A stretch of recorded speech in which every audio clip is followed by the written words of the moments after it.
कि हम उस देश में रहते हैं जहां गुटखे में केसर का दम बताया जाता है। शाहरुख खान, अक्षय कुमार, अजय देवगन, वो ये वाला जो ऐड चलता है, शाहरुख खान जो है लड़कियों वाली क्रीम लगाने नहीं बोलता है, गोरापन पाइए 14 दिनों में निखार पाइए। जूस जो बिकता है 100% प्योर फ्रूट जूस के नाम पे, उसमें केवल 2% फ्रूट कंसंट्रेट यूज किया जाता है। बॉर्नवीटा हो या अन्य कंपनियां हो जो एक्चुअल में पैकेट पे भी लिखते हैं, वो सब जो है वो झूठ होता है। अधिकतर मामलों में गुप्त रोगों का इलाज करने वाले अलीगढ़ पिलर नंबर 32 और दीवार पे मोहम्मद जुबैर शीघ्र पतन की दवाई यहाँ मिलती है।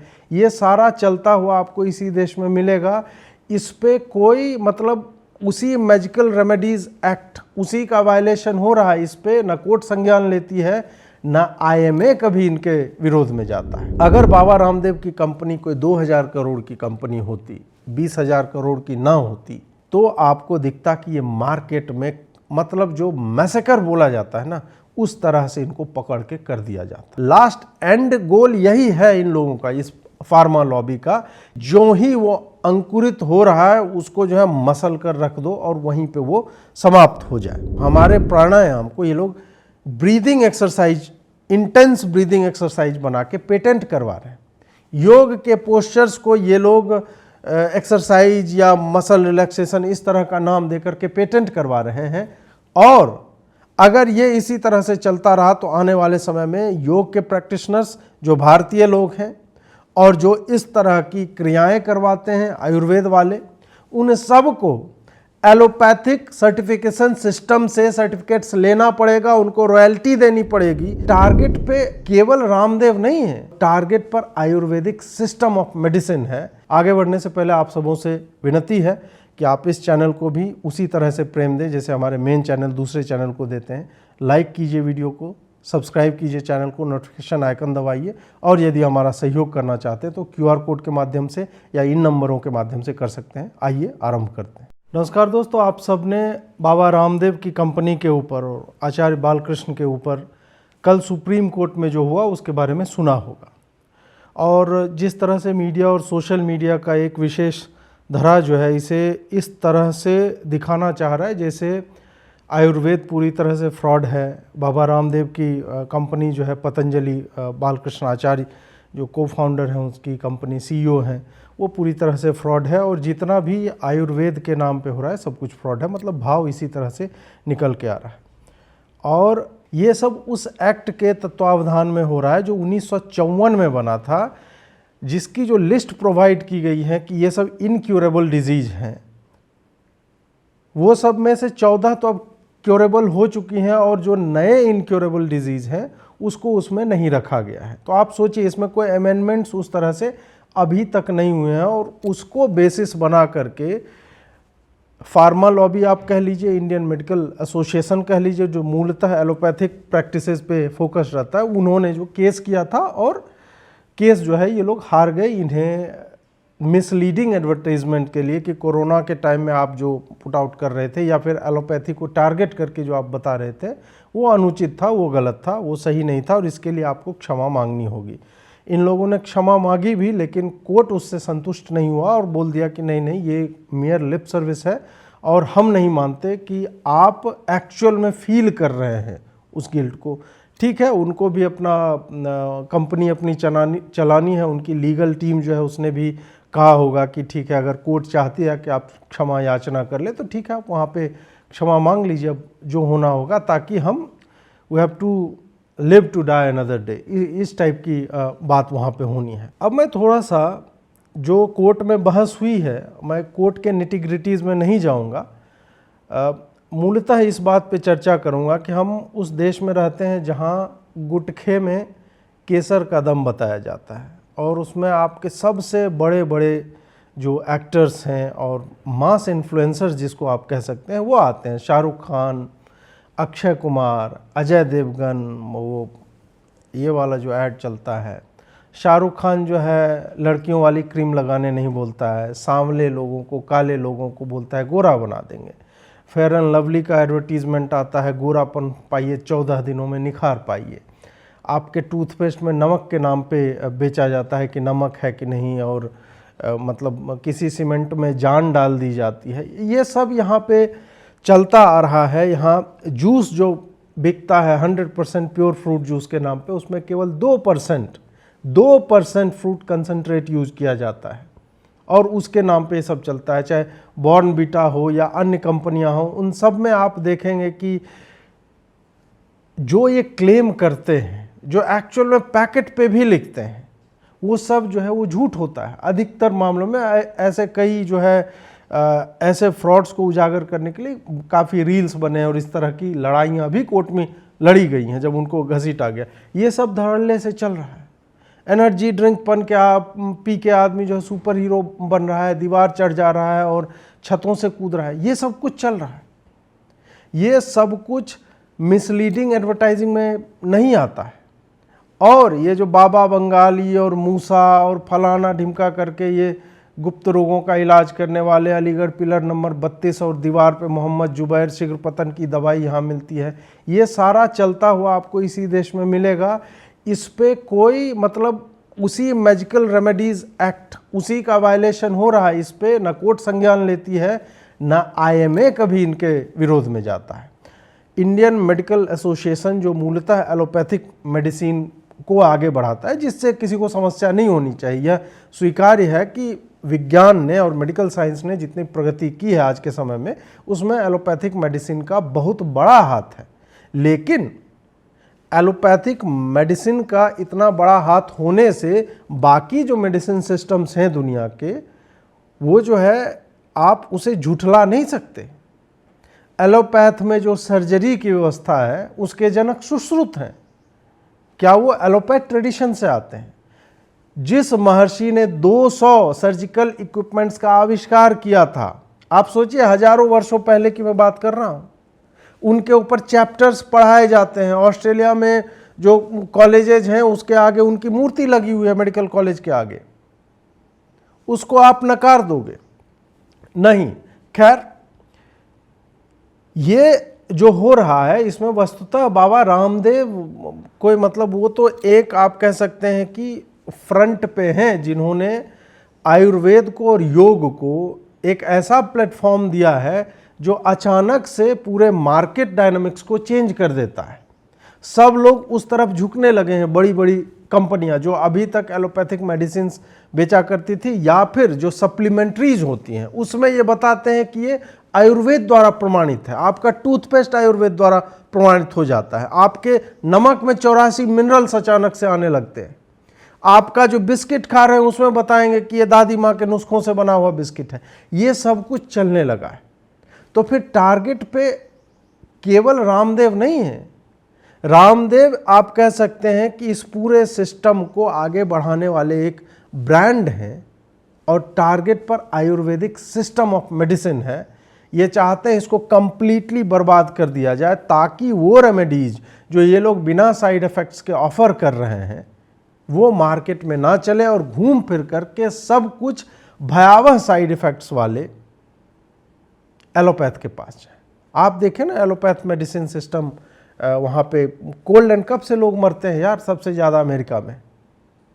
कोविड के दौरान आप देखिए वहाँ के डेथ्स क्या हैं। उन्होंने जो वैक्सीन्स बनाए उसके साइड इफ़ेक्ट्स आज तक झेल रहे हैं लोग। तो हम जान बचा रहे थे या जान ले रहे थे?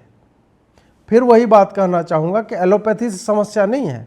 समस्या इससे है कि एलोपैथी को बाकियों से समस्या है और चूंकि इनके पास पैसा है, सिस्टम है, लॉबिंग का पावर है, ये लोग बहुत सारे तरह के जजमेंट्स को इन्फ्लुएंस करने की क्षमता रखते हैं और करते हैं, जिसके कारण से आपको इस तरह की समस्या होती हुई दिखती है।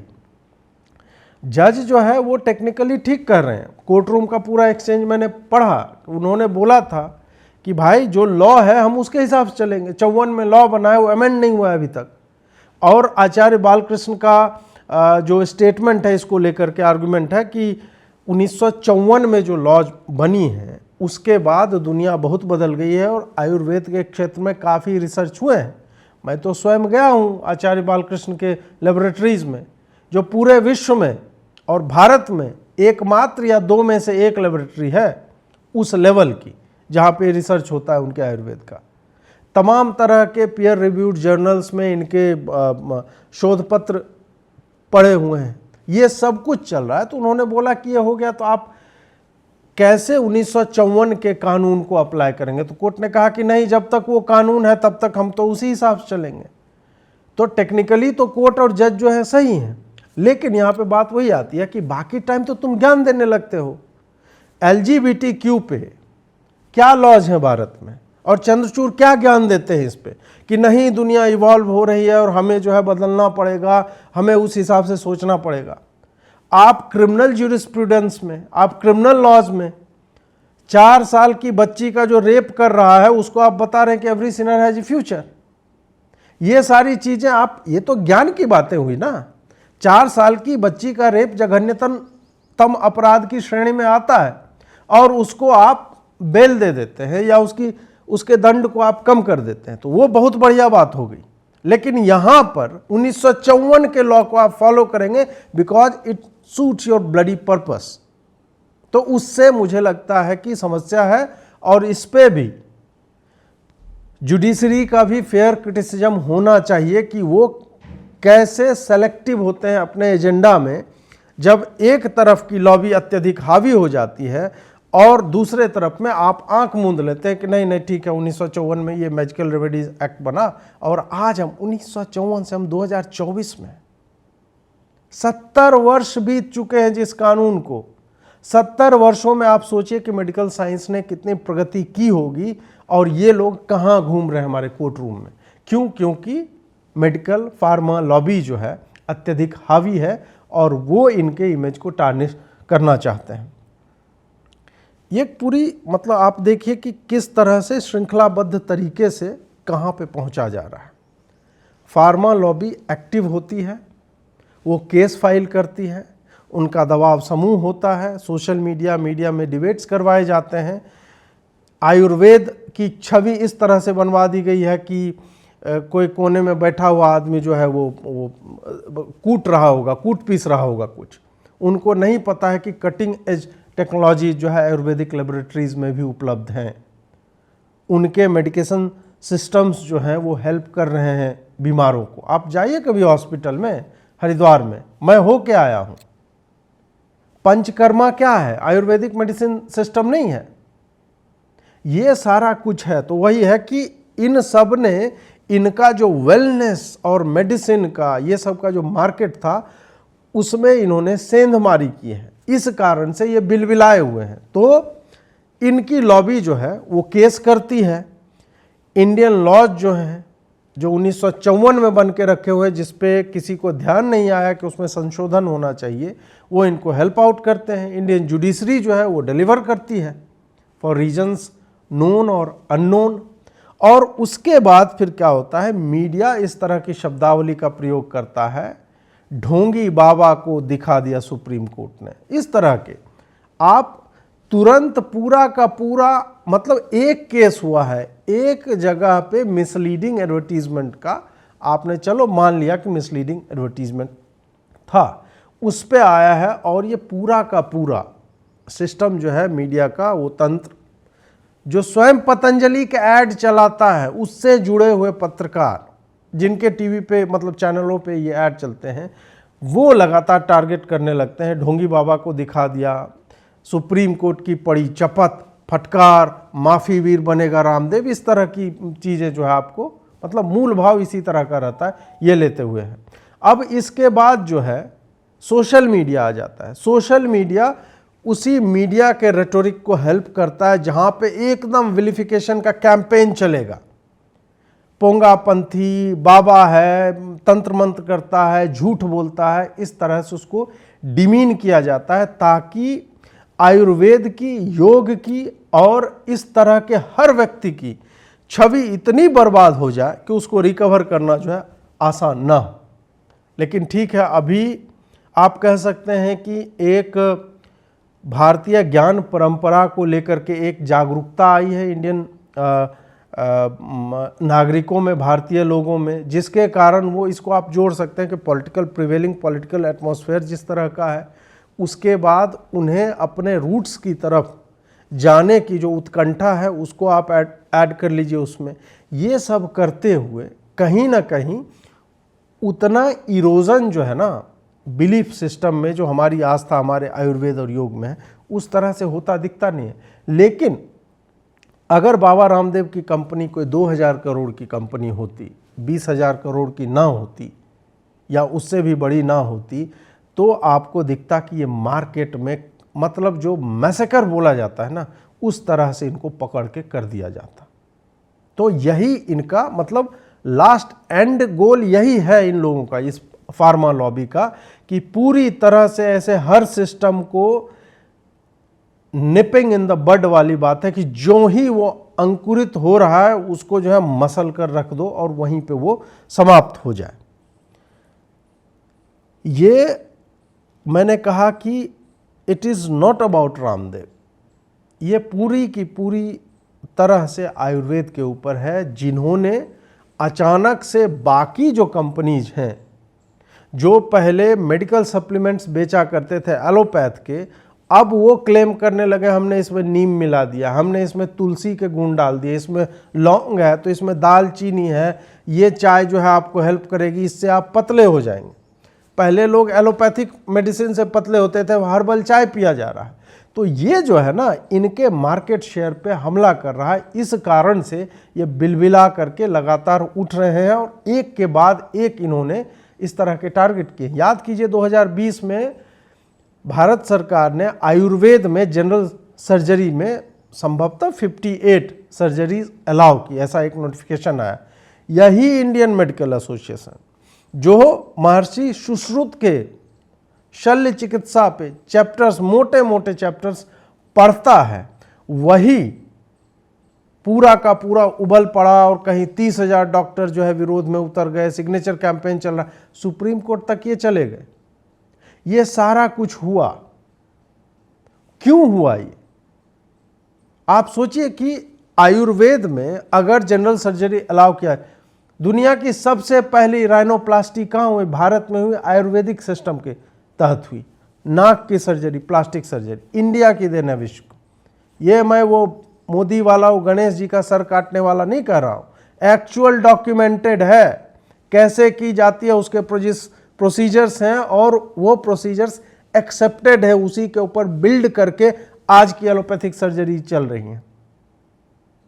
आप सुश्रुत के बारे में छोटा सा कभी हिंदी की किताबों में हम लोग को शल्य चिकित्सा के जनक करके एक चैप्टर आता था, पता कीजिएगा कि किस किस तरह से ह्यूमन एनाटॉमी को डिफाइन किया गया, एक एक चीज, नसों का, तंत्रिका तंत्र का, सब का स्टडी जो है डिटेल में करके रखा हो। तो वो क्या एलोपैथी वालों ने किया था? किसने किया था? तो ये पूरा का पूरा चल रहा है वही कि सर्जरी हम नहीं करने, इनको वही लग रहा है कि हमारा मार्केट ये बर्बाद कर रहे हैं, हमारे मार्केट में कैसे अब ये आयुर्वेद वाले भी सर्जरी करेंगे। ये पूरा का पूरा इनका कष्ट यहीं पे आता है। आयुर्वेद वाले क्यों नहीं करेंगे? एम्स में क्या आयुर्वेद को लेकर के नहीं है डिपार्टमेंट? क्यों है डिपार्टमेंट? शोध वहां पे नहीं हो रहे। अगर आयुर्वेदिक कॉलेज में सर्जरी की पढ़ाई होती है, विद्यार्थी परीक्षाएं पास करते हैं और उसके बाद डॉक्टर बनते हैं, तो फिर वो सर्जरी क्यों नहीं कर सकते? अगर ऐसा तो है नहीं कि उसने कहा कि अच्छा तुम आयुर्वेद वाला करते हो, योग वोग सिखाते हो, ठीक है अब लो चाकू और जाओ सर्जरी करो, ऐसा तो है नहीं। उसका पूरा का पूरा एक पाठ्यक्रम है, पूरा का पूरा एक सिस्टम बनाया हुआ है। उसके बाद वो एग्जाम्स देंगे, एग्जाम्स में पास होंगे। और आपको लगता है कि सरकार ऐसे ही मतलब झोंक देगी लोगों को कि लोग मर जाएं? इस देश में जहां झोला छाप डॉक्टरों को आज तक मतलब ये सुप्रीम कोर्ट और ये गवर्नमेंट और प्रशासन जो है मतलब पकड़ नहीं पाया है, वो धड़ल्ले से बेच रहे हैं, लोग मर रहे हैं उसके कारण, चाहे अवसाद में जाकर के मरे या फिर उसके जो ये झोला छाप मेडिसिन जो है उसके कारण मरे, उसके साइड इफेक्ट्स के कारण मरे।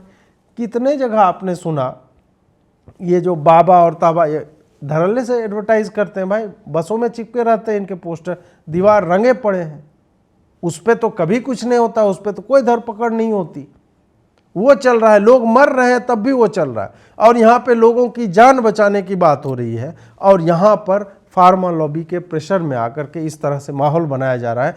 आयुर्वेद जो है एकदम ही बर्बाद व्यवस्था है। ये भयावह इसलिए है, इस पे मैं चर्चा केवल और केवल इसलिए कर रहा हूं, वैश्विक परिदृश्य में आने वाले समय में एलोपैथी और बिग फार्मा जिस तरह से मूव कर रहा है, आपके प्राणायाम को, हमारे प्राणायाम को ये लोग breathing exercise, intense breathing exercise बना के पेटेंट करवा रहे हैं। योग के पोस्चर्स को ये लोग एक्सरसाइज या मसल रिलैक्सेशन इस तरह का नाम देकर के पेटेंट करवा रहे हैं। और अगर ये इसी तरह से चलता रहा तो आने वाले समय में योग के प्रैक्टिशनर्स जो भारतीय लोग हैं और जो इस तरह की क्रियाएं करवाते हैं आयुर्वेद वाले, उन सबको एलोपैथिक सर्टिफिकेशन सिस्टम से सर्टिफिकेट्स लेना पड़ेगा, उनको रॉयल्टी देनी पड़ेगी, एक चार्ज भरना पड़ेगा और उसके बाद ही वो ये सब सिखा पाएंगे। हम उसी ओर जा रहे हैं। इसी कारण से इसका विरोध जो है अत्यावश्यक है। और भारत सरकार से भी मेरा अनुरोध है कि आप आने वाले समय में इस तरह के आर्काइक लॉज जो है उसको आप निरस्त कीजिए। आप इस बात को रिकॉग्नाइज कीजिए कि आयुर्वेद कहाँ पे पहुँच गया है। आपको फैसिलिटेट करना चाहिए आयुर्वेद में रिसर्च को, उसके लिए फंड का एलोकेशन अलग से होना चाहिए। ये हमारे राष्ट्र का सिस्टम है, हमारे राष्ट्र का तंत्र है, और इस पर यदि चर्चा नहीं होगी तो बिग फार्मा के पास इतना पैसा है। भाई यही आपको विवश कर रहा था ना फाइजर वाले कोविड के टाइम में, तो नरेंद्र मोदी ने बोला ना कि हमको नहीं चाहिए, हम अपने देश की मेडिसिन लें। उसको $44 बिलियन का नुकसान होने वाला था और हो भी गया।